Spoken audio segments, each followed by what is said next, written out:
Everyone, welcome to Stinchfield. We have breaking news this evening. Breaking news that's going to make all of you out there steaming mad. President Trump has been charged with more counts over these classified documents. I call it the box hoax. Jack Smith, the special prosecutor, has filed a superseding indictment charging President Trump with one count of willful detention of national defense information, and he's charged him with another 2 counts of obstruction, including a claim that they were deleting surveillance footage from Mar-a-Lago back in the summer of 2022. So again, you have a weaponized Justice Department. You've got Jack Smith, a prosecutor, who is a total liberal hack that is playing politics with the justice system, really waging into this new election that we have for President Trump to take back the White House. All of this is devious to the core. To help me break it all down, I want to bring in now former Chief of Staff to the Acting Secretary of Defense under President Donald Trump. He's also the author of the upcoming book, Government Gangsters, available now for pre-order. Kash Patel is with us. Kash, welcome to the program. Hey, Grant. I'm not surprised that this happened, and I'm glad to be with you to discuss it. So what does this all mean? Superseding indictment, willful detention of national defense information. Do you know what they're pointing to here? Yeah, so look, I was a national security prosecutor at the Department of Justice, handle these types of cases. And simply a superseding indictment is they're just saying, we got more stuff. We don't have a new crime out there. So it's not Jan 6, it's not election stuff. It's specifically that they are working off of the original charging document. And so what they say here is that they have now charged President Trump with another count of unlawfully possessing a classified document, the one he was purportedly waving around to a reporter and an aide, as the indictment states. But they're charging him because they now found the document, but their legal theory is still null and void. They admit in the indictment itself it's a presidential record. So even if Trump had it, and even if it was classified, the law permits him to have it, and it demands that he can never be prosecuted for it. We've gone over this with the Clinton sock drawer case. The courts have been crystal clear on the Presidential Records Act. So if the original sin didn't occur, and in this case we've said that from day one, there's no obstruction, there's no conspiracy, there's no nothing. They're creating paper crimes to try to scare people around President Trump into flipping and cooperating. That's what they're doing. They're a bunch of government thugs abusing the Justice Department. All right, and they've charged others in this case. There's new charges out against a couple other staffers here. Do you think the aim is to go at them hard, just as you mentioned, to try to get them to somehow flip on President Trump, turn state's witness? Yeah, it's twofold. I do agree with that. This is how criminal cases are brought when you don't have, quote unquote, the goods. You go do a shakedown on other people on process crimes, what we call process crimes. And they're now saying, they jazz it up, and this is what we call a speaking indictment. They want all this information regurgitated out there yet again on the original indictment. Then they want to add a chapter to their story of injustice and make them to be the biggest criminals on God's green earth, so that they are scared into cooperating on their minimal charges and flip on the bigger defendant, quote unquote, in this case, Donald Trump. And that's exactly what they're doing. They're going after a piece of paper and a tape, and now they're saying these guys are the biggest criminals in the world. And I don't think it's going to work, but that's what they're trying to do.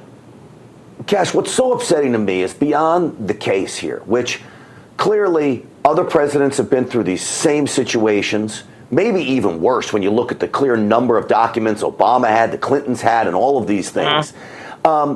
But what they're doing to a former president, someone who is now the front runner in the Republican Party to go, the weaponization of an office, even wading into this right now before an election, it just seems to me to be so un-American, so devious and deceitful that what do we do to push back on it? Because I'm at the point where I'm just frustrated now.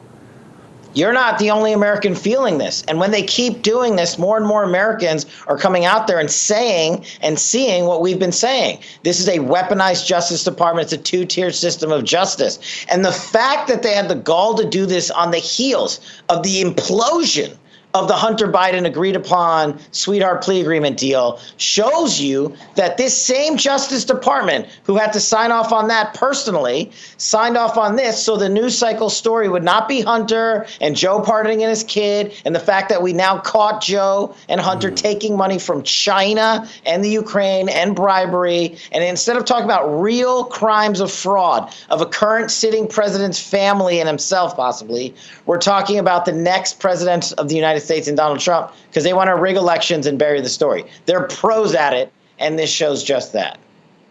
You know, I want everyone at home to realize, so normally I have an entire day to digest all of this information, come up with my assessment, talk to my guests. We're going to roll all this out. This literally just broke minutes ago. So as you're talking, I'm thinking too, right? I'm doing what I would normally do, not in front of a camera, but now I have to do it in front of a camera. You are so spot on that I don't think there's any coincidence that this indictment gets handed down the day after the Hunter Biden plea deal falls apart and Hunter Biden's team and the Justice Department are exposed as trying to make an end run around the judge here in this plea agreement, trying to get immunity for everything. There is no coincidence that this indictment comes down today. And I say that it's been one of the theories of one of the biggest lessons I learned in government. I say it in my book, Government Gangsters. There are no coincidences in government, especially when the same government gangsters, the thugs, Wray, Garland, Smith, Karen Gilbert, Lisa Monaco, are all in charge of the exact operation they want to be front and center, and that's Donald Trump. And the one they want to send to the moon is Hunter Biden. And this is why, and this comes full circle with the story of the week. Everybody's calling for impeaching Joe Biden. I'm not. Don't impeach him. That's the political trap the left wants you to fall into. They want us to take him out for him. Impeach Garland and Wray. If you're ticked off about the two-tier system of justice, these are the two twins of its architecture. We have to get them before Congress, get the documentation, get the emails, get the text messages. We know how corrupt the FBI agents at the senior leadership levels are, Wray, Garland, and them. We have to get them before a trial by jury of our House of Representatives so we can show the American public they're rigging elections. We caught them with doing it with Facebook and Twitter and censoring people, and now we've caught them criminally here. All right. And they have to be the target. Let me offer up a third option then to you, because I fall now on the impeach Biden camp because I think his acts, illegal acts, are so egregious, it poses a national security risk to this country. And at some point, you've got to put the rule of law above everything else, above politics. He deserves to be impeached. Why don't we impeach all of them at the same time? Listen, that would be a move. That's a masterclass move, as I would say. I just, you and I know a lot of folks on the Hill. I don't know that they have the bandwidth to conduct a three-front impeachment process. And the reason I put Wray and Garland together is it's basically impeaching the same person. So you don't have to do two separate investigations. You're impeaching the DOJ and the FBI together for their conduct in the Hunter Biden investigation, in the Joe Biden bribery scandal, in the Donald Trump case, in everything, in the January 6 matters. They're the guys who are authorizing all of these charges, making up new legal fictions, and giving Hunter Biden the deal of the century. Let's put them front and center so the world sees that. And it'll naturally connect to Joe Biden. It's no longer a right-wing conspiracy that Joe Biden wasn't in on it. Joe Biden is the president who waived presidential privilege for this very Trump indictment. Of course he was in on it. He's the only person on earth that could have waived that. So let's go after all three of them. We'd hold up, Congress would go to a standstill, and you know what? That would be the greatest thing that ever happened to this country, Congress at a standstill. Do you agree that Joe Biden is a national security risk? And if he is, then shouldn't he be removed from office? Of course he's a national security risk. You just have to look at the way he operates. And he, instead of taking on China and kicking Russia out of a war in the Ukraine, he's nibbling children by the ear. I mean, literally, like, you can't make this stuff up. And as a national security guy, I've cheered for Joe Biden from day one to succeed on the national security mission, because that's what you have to have in America, Republican or Democrat. And he's failed across the board. Look at the border. Look at the disaster down there. Look at the amount of fentanyl that is killing our youth. That's on Joe Biden. The fact that we are about to go back to another war that we don't belong in the Ukraine because he sent $120 billion over there, that's on Joe Biden. And the fact that Al-Qaeda is back on the rise in Afghanistan, and oh, by the way, Joe Biden's DOD made the family of a fallen service member from his disastrous Afghan withdrawal pay for the funeral transportation of our cherished service member? That is a national security disaster squarely on Joe Biden's fault, on his shoulders, excuse me, and that's why he should be removed. And that's why I think that it's a great place to end it, because who we should be talking about is Joe Biden. Yet the media and the Democrats want us focused on President Trump, when the real problem, of course, is Joe Biden. Kash Patel, I appreciate you helping me break all this stuff down. Thank you so much, my friend. Thanks so much. Hopefully we got some of it right. Yeah, so we always do. Come on. Government Gangsters is the book. Go out there and get it. Kash Patel, we'll see you soon. You got it. All right, folks, listen to me. There's some other very, very big news. You got the Hunter Biden situation. I don't know if you saw what happened with Facebook now. These are blockbuster internal documents released by Jim Jordan. Jim Jordan, on a Twitter thread, released documents, and they basically prove what we already know. These are internal emails that prove the Biden White House was working with Facebook to censor all of you, to go after so-called misinformation. The Biden White House was furious when Facebook wouldn't take down posts. They were urging them to take down others, and apparently they even urged Facebook to create new policies over so-called misinformation. Let me put up the first internal email that Jim Jordan released here. It basically says that we are facing, this is an email to Mark Zuckerberg and his COO. We are facing continued pressure from external stakeholders, including the White House and the press, to remove more COVID-19 vaccine disinformation. So there is an email that literally says we are receiving pressure from the White House to remove this information. What was one of the memes they wanted removed? Take a look at this. What's the big deal about this? I mean, I get that if you're a pro-COVID vax, it may be trouble for you, but come on, folks, this is America. 10 years from now, you will be watching TV and hear, did you or a loved one take the COVID vaccine? That meme was wrong, by the way. You're hearing that now a year, 2 years later, saying, did you or a loved one take the COVID vaccine? I'm sorry about that. One of the emails says they demoted a Tucker Carlson video by 50% because he was talking about the China virus and the vaccine. There was others that showed outrage over Facebook at times not removing the material that the White House wanted removed. And then there's this email talking about the Surgeon General contacting Facebook and a meeting Facebook executives had with the Surgeon General. And it basically said, we agreed to further explore 4 discrete policy options for reducing COVID misinformation. How dare they? The Biden White House wants to say they weren't working with Facebook. This is the height of squashing the First Amendment. This is the height of silencing Americans who don't agree with your political take on things. And here's the reality. Those pushing back against the COVID vaccine were spot on when it came to all of it. Those pushing back against the COVID vaccine were not conspiracy theorists, as we've now learned. The vaccine is a complete disaster. Wouldn't have been nice if social media would have allowed us to let our views be heard so people out there could make a proper decision. But instead, we were shut down, including my YouTube page, deplatformed, totally taken off because of an interview I did with an anti-COVID policy and an anti-COVID vax nurse who was very eloquent in the way she spoke out against the vaccine. So eloquent, YouTube thought it was best to take my YouTube channel down. These are the things we're facing. And then, of course, there's Hunter Biden and the mainstream media and the press. All of it plays in together. We wouldn't be dealing with this Hunter Biden situation if it wasn't for a lackadaisical media that refuses to go out there and expose any of it. Just take a look at this softball questions to Karine Jean-Pierre of the White House. Watch. Is the White House any closer to figuring out when the president will make this promised visit to Africa this year?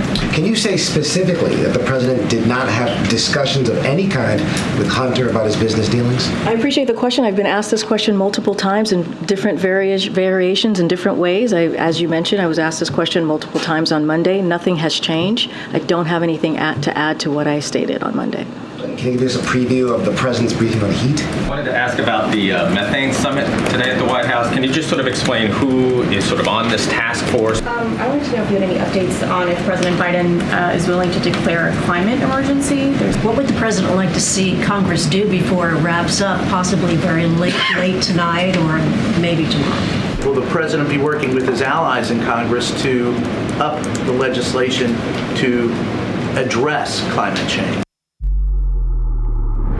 How many reporters asked about climate change? The one reporter that asked about Hunter Biden, his follow-up question was about heat, about the heat wave that we're experiencing across the country. You have got to be kidding me. The only heat that we need is heat from the press on the Biden White House. You're getting it at Real America's Voice. You're not getting it from the mainstream media. We're going to continue our coverage of this breaking news now of President Trump being charged with more counts surrounding the box hoax at Mar-a-Lago. Christina Bobb, the President Trump's campaign attorney, is with us. Stick around for that. We're back in a flash.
Welcome back, everybody. I actually believe it's a sad day when we continue to see charge after charge being laid down against President Trump when it is clear The president has not done anything wrong. It is also clear the American people are pushing back against this overreach from the Justice Department. They're seeing now what can only be described as a weaponized partisan Justice Department that goes after political foes to try to steal political offices. That's what is happening here. I am saddened by what has happened today, but I will tell you this. I asked Kash Patel just before. I said, boy, this gets discouraging. It gets you down over and over again. You can't let it discourage you, and you can't let it get you down. Now, if anything, is the time to stand up and say, you know what, we're not taking it anymore. And so as we continue to push back, who we need to take our cues from is President Trump. Because this is a man who shows so much resolve in the face of such evil, and I will call it that.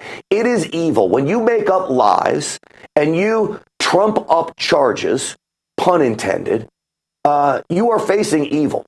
And that's what he is. But Trump is pushing back, no doubt about it. I want to bring in now Trump campaign attorney and author of Stealing Your Vote. Christina Bobb is back with us. We called her with like minutes to go before the show. Christina, I appreciate you making time for us. Oh, absolutely. Thanks for having me. I'm ready for this one. So, look, we now have President Trump, what's an additional count of willful detention of national defense information, 2 counts of obstruction relating to deleting surveillance footage at Mar-a-Lago. What do you make of these charges? Have you talked to the president about them? Where does he stand on all of this? Yeah, so I haven't talked to him about them since they've come out recently, but I don't think it really changes anything. The analysis is still the same.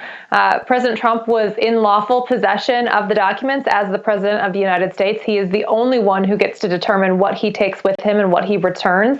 The case law and the statutes are very clear that it is the president and only the president who makes that determination. So quite frankly, the Department of Justice and NARA, the National Archives and Records Administration, they don't have the authority to tell him that he illegally retained documents. It was a legal retention because, let me be clear, it was a legal retention because he was the president and he's the decision maker on that. So I don't think it really changes anything other than it's going to add fuel to the fire and get the base fired up and, get the American people scratching their heads going, what on earth is this administration doing?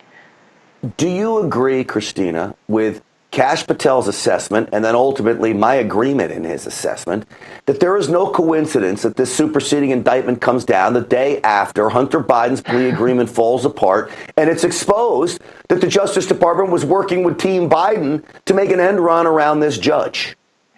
Yeah, I think that's exactly what's happening. I think they were trying to convince the American public that we're being invaded by aliens holding those congressional hearings. And when that story wasn't quite doing the trick for superseding the Hunter Biden plea deal story, they had to come up with something else. So I think they're doing anything they can to try to distract from the fact that the wheels are falling off of the Biden administration and the Biden crimes are all getting exposed. And they're charging Donald Trump with the crimes that Joe Biden committed. Are you amazed at the media's lack of interest in the Hunter Biden case, other than defending him and Joe Biden, and their all-out focus on President Trump? I would say yes, except I think that these are the kind of people that the media has been recruiting for so long, is people who just follow along for selfish interests. These are all people who want to climb the corporate ladder in media, and they're out to benefit themselves. Even they don't, aren't thinking to the extent that they're sinking their own freedoms by doing so. But I don't think the media reports that are coming out demonstrate free thinking, independent thought from thoughtful journalists.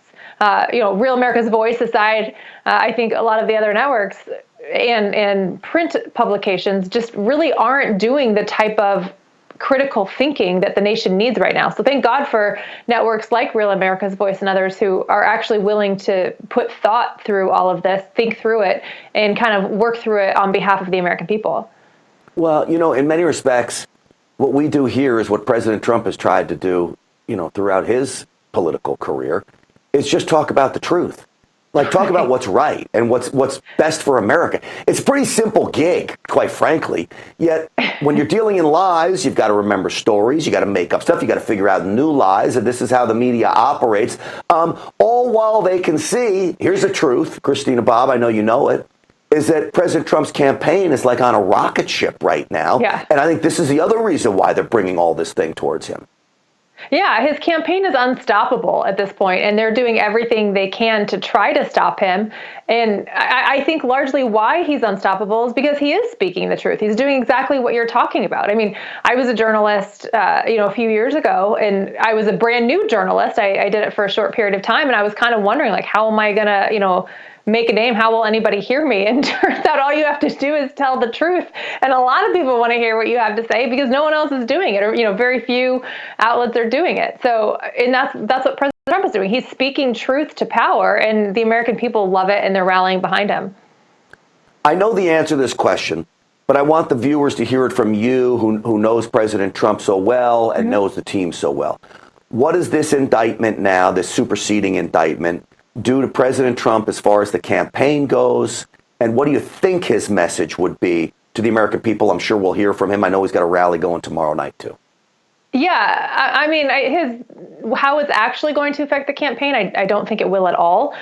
His message, I think they just recently, just in a few minutes before I came on, put something out saying, here we go again. This is just another thing they're trying to do because my campaign is doing so well. So I don't think that this is going to change much of anything for the president or for the strategy of the case. It's just, another thing that the American people get to hear about in the scheme of things.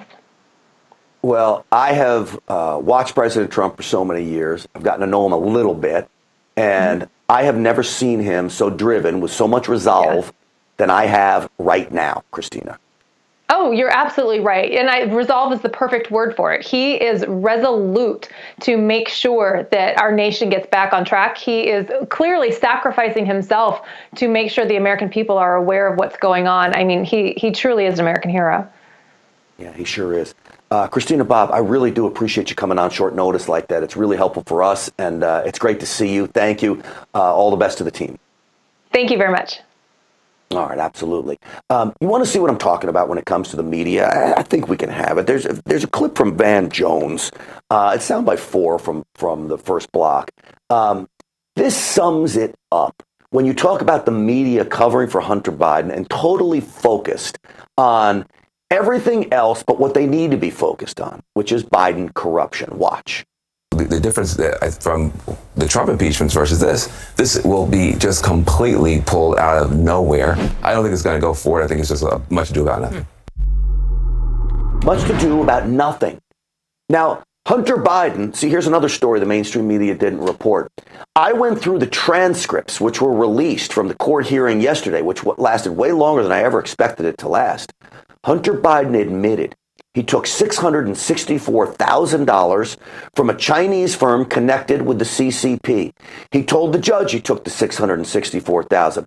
This directly contradicts Joe Biden. If you go back to one of the last debates with President Trump, Joe Biden says, my son never took any money from China.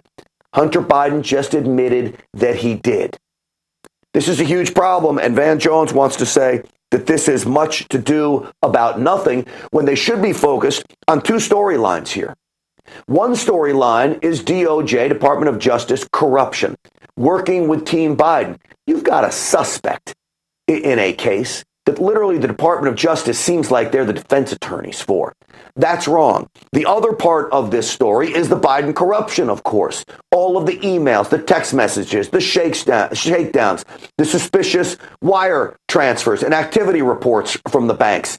All of it needs to be focused on. And then, of course, this idea that the Justice Department was going to make a plea deal running an end run around the judge. Ted Cruz, Cut 7, summed it up like this. This was a sweetheart deal. This was designed to give Hunter Biden a slap on the wrist, let him get away with 0 jail time. And its most important function was to cover up for the big guy, to cover up from Joe Biden, to say all these matters are done, it's all closed, it's over. But you know what they ran into?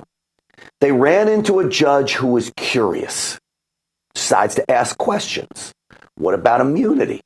Oh, wait a second. It was like Jackie Gleason, for crying out loud.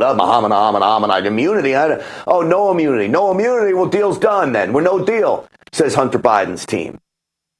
Now, do you think If the judge has concern over that, would the media have any concern? MSNBC cut 6. But potentially, more significantly, remember, Andrea, Hunter Biden was front and center in the 2020 campaign. The impeachment of the former president, Donald Trump, began with his efforts and the efforts of his allies to allege that Vice President Biden had engaged in some wrongdoing because of his son's involvement in business dealings. So just as in 2020, when Hunter Biden was part and parcel of a discussion and legal potential overhanging then candidate Joe Biden, this now further complicates that as we head into 2024. Andrea. I mean, think about this, folks. President Trump was impeached over a phone call trying to uncover Biden corruption. And now Joe Biden may be impeached over the very corruption that President Trump was trying to uncover. And still, there was no Russian collusion for President Trump. There was no anything for President Trump, including the no classified document scandal for President Trump. It's a boxes hoax. And yet, he's charged again. And the media doesn't want to focus on the real problem. That's Joe and Hunter. All right, coming up after the break, another hearing today shed more light on Biden's disastrous Afghanistan withdrawal. It's another reason why he should be impeached. We got 13 soldiers dead because of this. Well, there's a hearing today on that. We'll go through some of it. That's next.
Well, folks, one of the nice things about having a Republican-controlled Congress is we get to hold hearings on things that are actually important, like the botched Afghanistan withdrawal. You know, we talk about impeaching Joe Biden. We rarely talk about impeaching him over this withdrawal that got 13 of our troops killed in Afghanistan, 13 that didn't need to die. That's at Joe Biden's feet right there. This is Representative Brian Mask describing the horror of Biden's botched withdrawal. Take a listen. The president's withdrawal was a complete and utter catastrophe. The images of people hanging off of planes and desperate parents handing their babies over the airport walls to soldiers are seared into our country's collective conscience. So all that is very, very true. Who's to blame? Clearly, in my opinion, the Biden administration is. This is Colonel Seth Crumrich. He's retired. Listen to his take on it all. The bottom line is the administration controlled how we withdrew and when we withdrew, making them the majority stakeholder of many guilty parties in the failure and collapse of Afghanistan and the current Taliban rule. You know, I am a firm believer that there are bad actors now using American military equipment against Americans and our allies in many places around the globe because of what we left behind there. But maybe the worst thing we left behind is the blood of American soldiers. As I said, 13 of them. Maybe the most important people we needed to hear from are the family members of those who were killed. This is Eli Crane asking the families of the victims about what life has been like since. Mr. Chairman, I've got two more questions. I'll make them quick. To the families sitting behind you that are still clearly mourning, by a nod of your head, yes or no, do you feel like this administration has taken ownership and accountability? Yes or no? I didn't think so. Neither do the American people. That is for sure. There's no accountability for anything. In fact, the Democrat way, the Biden way, is to lay the blame at the feet of anyone else but themselves. Always pass the blame. That's how they do it in Washington.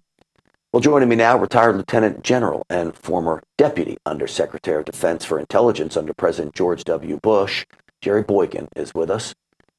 General Boykin, it is great to have you back on the program. Did you see some of the hearing today? What did you make of it? You know, this was one of those things where you hear what you already know, but at least you have an eyewitness. You have somebody there that is giving the American public the truth. And what I got out of it today was the fact that there was no plan. Well, I already knew that, but it was reinforced by the voices of people that had to execute this no plan. Secondly, that the president and his entire administration ignored everything the intelligence community told them. And then the third thing was that Bagram should have never been closed. And Bagram would have made a difference. And even people like Mark Milley were telling the president, don't close Bagram. But he did anyhow, and that resulted in a botched operation. And I think it's probably the biggest foreign policy failure in my lifetime. Yeah. You know, I think one of the only few things that President Trump and Joe Biden had in common was they both wanted to get troops out of Afghanistan. Where they took different paths was President Trump listened to the boots on the ground, to the people that were closest to the situation, saying you can't pull out right now, and he listened to them. Joe Biden didn't, and he got American soldiers killed, didn't he, General? He did, and he was far more concerned with his timeline that nobody really knows where he got this timeline from. But he was asked by his own people, his own military personnel, don't pull out now. Yes, Trump wanted to pull out of there, but you just nailed it. He had sense enough and courage enough to try to do it at a time when it would be successful at the lowest possible risk, not only to Americans, but also to the Afghans. All right, let me get you to respond to Democrat Representative Andy Kim. He, again, as I say, tries to place the blame. This seems to be what Democrats do. Roll that cut, and I'll get your response.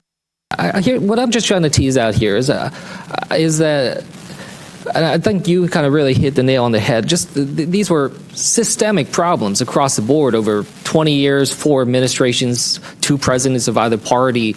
I mean, we recognize there were problems and mistakes that were made leading up to the withdrawal, but also going backwards. This was a systemic issue? General Boykin, your response? Grant, this is blame Trump. I mean, plain and simple. He threw in other administrations. No, this is lay the blame on Trump. He started. He was the first one to say, let's get out of Afghanistan. That guy right there is up there just to do nothing but try and protect this administration. And I've got to tell you, anybody that walked out of that hearing today that didn't come away realizing that this was an abysmal failure on so many fronts, and there was no reason for it because all the information with regards to what was there, what was not there, who they could count on, and what the timing should be, it was all there. And I would say to you that whoever's has the greatest influence on our vice president, or our president now, probably failed himself, because I think that our president took this on himself to do it his way, because he, as we all know, thinks that he is smarter than anyone else in the room. And I think that's exactly what happened. I think he ignored all of the information from qualified people, from experts, and he did it his way. And this is one of those things where you don't get a do-over on this. We lost Americans. We lost a lot of Afghans, a lot of people that we were indebted to, because one man was not willing to listen to people that have done their whole life in intelligence, military, and the kinds of things that were important to know about before they go in there to try and run this kind of operation. Let me ask you on another front. I guess in many respects this is all connected. You know, I love every man and woman who puts a flag on their shoulders, willing to fight for the cause and die for this country, whether here at home if you're a cop, or whether overseas as a Marine or soldier. But I'm so disappointed with top brass inside the United States military, with the woke nature of how it's become.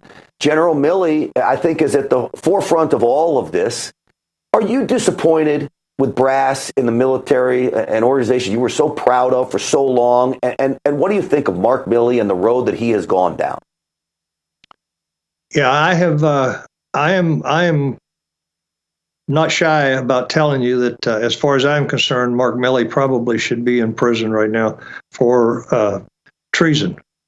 Because if you look back to when he told the staff there that reported to him not to do anything if our president, Donald Trump, ordered any kind of nuclear launch, don't do anything before you check with me.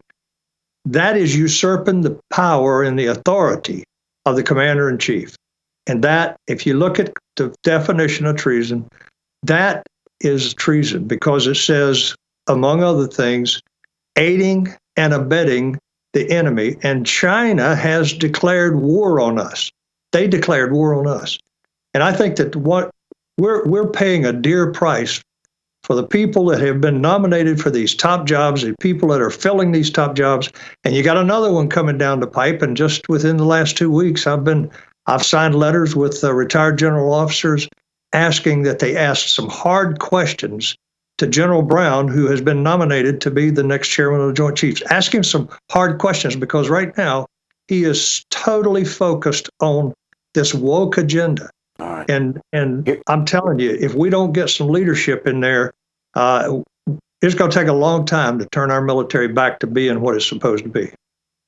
That is such an important position, the Joint Chiefs, as we've seen from what Milley can do there and the damage that can be done. Here's my promise to you, General Boykin. Why don't you come on next week?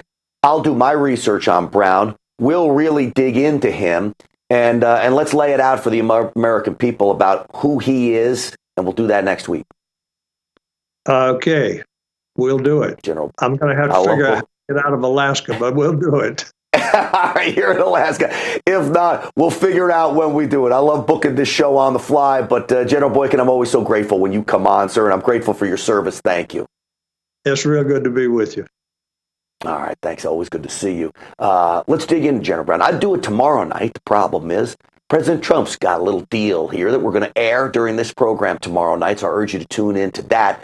Should be great, because I'm sure he'll have a lot to say after this latest indictment that has come down. All right, folks, to all you business owners out there who did the tough thing during COVID and paid your people, pulled your business through the pandemic, well, now you could qualify for up to $26,000 per employee. That's right. COVIDtaxrelief.org is where I want you to go. Government funds are available to reward companies with 2 or more employees who stayed open during COVID. This is not a loan, and you don't have to pay it back. This program is complicated, but nobody knows more about it than CPAs and tax experts at COVIDtaxrelief.org. I can vouch for them because I use them. My refund is in process right now. Nothing is paid up front. They do all the work and then share a percentage of the cash they get you. It is a great deal, trust me. Businesses of all types, including nonprofits and churches, can qualify, including those who took PPP loans, even if you had increases in sales. So, doing the tough thing for your employees during COVID, let COVIDtaxrelief.org help you get up to $26,000 per employee. Visit COVIDtaxrelief.org. That's COVIDtaxrelief.org. All right, folks, Joe Biden had some ideas on how to fight climate change, including painting the roof on your house. Okay? What color should it be? Well, we'll tell you next.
right, folks. So Joe Biden started talking about climate change today because he says that's the greatest existential threat to our world is climate change, not China, not rogue actors like North Korea and Russia and all the others, not open borders, not fentanyl, not any of those things, but climate change.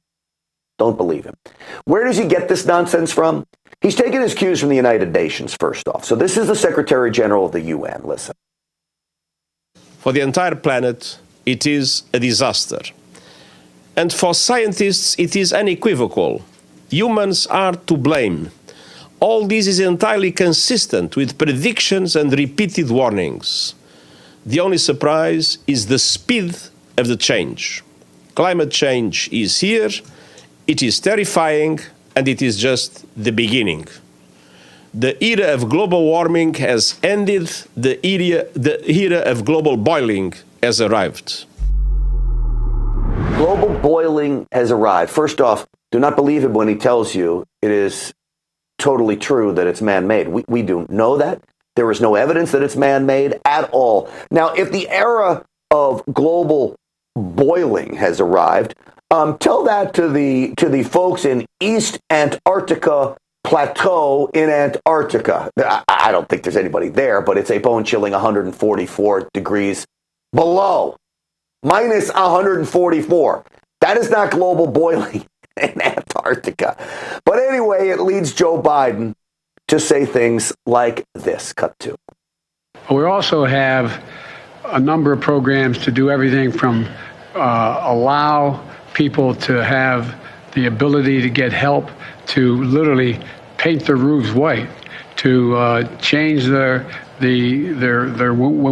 windows and doors and get tax credits for doing it, so air conditioning doesn't escape. To be able, there's a whole bunch of programs that are out there that, as we get through the heat wave, as we get by this worst part, that we're able to invest in the communities. It doesn't sound like he was investing in the communities. It sounds like he wants you to invest, paint your roof white. Are you kidding me? I'm not painting my roof white. That's ridiculous. Notice what he says. Now, last I checked, inflation is up. It is far outpacing wages. And he wants you to replace your windows and doors. Oh, they may give you a tax credit, okay? But a tax credit means it comes off your income taxes. If you're lucky enough to be paying income taxes right now. I mean, people are trying to spend money on food, much less making money on things and spending money on their windows and new doors. Give me a break, Joe Biden. Where do you think money grows? Oh, I'm sorry, Joe Biden. It grows in China, Romania, and Ukraine. You know all about it. You just send your son there to pick it from the Chinese Communist Party. Here's Joe Biden again. Cut 3. I don't think anybody can deny the impact of climate change anymore. There used to be a lot of time when I first got here, a lot of people said, oh, it's not a problem. Well, I don't know anybody, I shouldn't say that. I don't know anybody who honestly believes climate change is not a serious problem. Just take a look at the historic floods in Vermont and California earlier this year. Droughts and hurricanes that are growing more frequent and intense. Wildfires spreading a smoky haze for thousands of miles, worsening air quality. Worsening air quality now has to do with climate change? I thought it has to do with pollution. So he's got floods in one area, but it's dry in the other. So what is climate change doing? Is it either causing it to be dry or is it causing it to rain? Which is it? You can't have it both ways. This is why they changed it to climate change, not global warming. Except now I guess it's global boiling, which we've proven in Antarctica that is not the case at 144 below. Oh, all right. As you know, folks, our world can change in a moment's notice. We are currently on the brink of economic collapse. It is scary. But if you don't think you need emergency food right now, wait a day and see what happens. Just don't wait too long, folks, because as I speak, preparewithrav.com is offering a huge discount on their best-selling 3-month emergency food kit. For a limited time, you'll save 25% per kit. That's the biggest discount they offer, but it doesn't come along every day, and it won't last long. So do yourself a favor and grab your 25% discount on each 3-month emergency food kit you need. It includes delicious breakfast, lunches, and dinners, and more, providing over 2,000 calories every day. Get at least 1 kit per person in your family. Grab your 25% discount today. It's huge before this offer expires. You get fast, free shipping, too. You know where to go. Preparewithrav.com. If you don't do it, you may regret it. Preparewithrav.com. Don't regret it. Another older member of Congress had some issues today. This time it was 90-year-old Senator Dianne Feinstein, who couldn't understand how to vote. That's next.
Here are some of the headlines we are featuring today from your favorite news outlets at offthepress.com.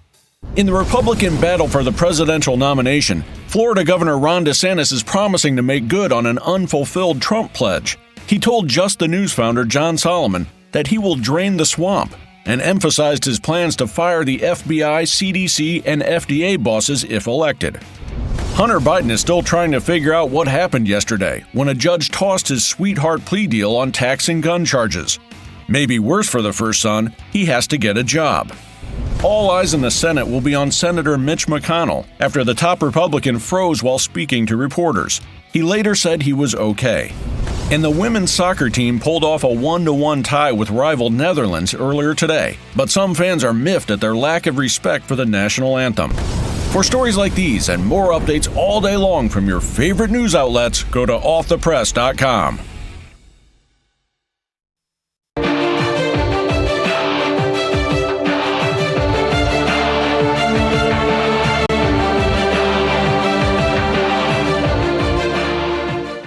So yesterday it was Mitch McConnell and his stare to nowhere. Today it's Dianne Feinstein, the Democrat senator from California, who apparently forgot how to vote at 90 years old. Pardon me? Hi. Yeah. I would like to support a yes vote on this. It provides $823 billion. That's an increase of $26 billion for the Department of Defense. And it funds priorities submitted. Yeah, just say aye. Okay, just aye. Aye. Just say aye. Just say aye. Could you imagine 90 years old, Dianne Feinstein, having a snapper at her, a staffer snap at her to say aye? Come on. This comes on the heels of Mitch McConnell. I don't know if we'd have time in the show to run it. We'll run it now. This is him just going dead stare. Bipartisan cooperation and a string of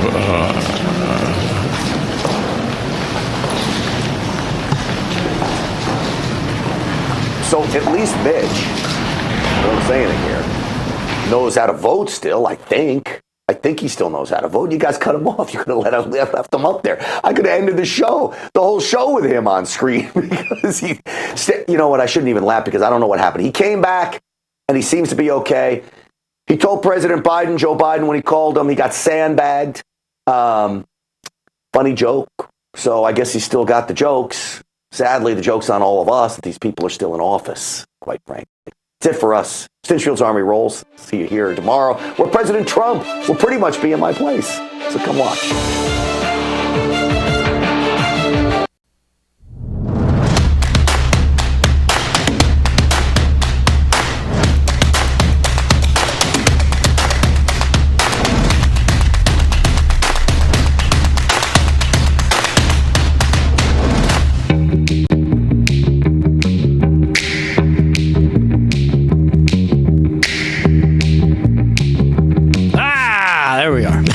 Live from Studio 6B, Real America's Voice, Dish Network, Channel 219, Pluto TV, Channel 240. Remember us on Samsung TV Plus. We're also on Roku. Samsung TV Plus is 1029.